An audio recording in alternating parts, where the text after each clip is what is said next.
জঙ্গি সন্দেহে কলকাতা থেকে গ্রেপ্তার মালদার যুবক।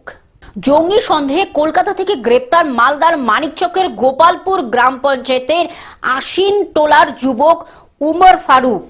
আর এই গ্রেপ্তারের খবর জানতে পেরে কান্নায় ভেঙে পড়েছে উমরের পরিবার। জোর চাঞ্চল্য তৈরি হয়েছে গ্রামে। জঙ্গি সন্দেহে ধৃত উমর ফারুকের পরিবারের দাবি, উমর দীর্ঘ কয়েক বছর ধরে কলকাতায় শ্রমিকের কাজ করত।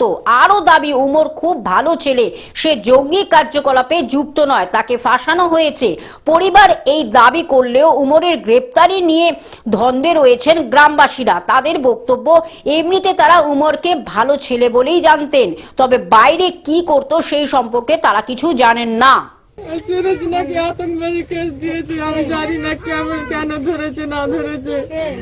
মালদহ থেকে অভিষেক দাসের রিপোর্ট, গ্লোব নিউজ। এখন থেকে গ্লোব টিভি দেখুন আপনার স্মার্টফোনেও। গুগল প্লে স্টোর অথবা অ্যাপল স্টোর থেকে ডাউনলোড করুন গ্লোব টিভি লাইভ অ্যাপ। এছাড়া জিও টিভি অ্যাপ থেকে দেখুন গ্লোব টিভি লাইভ।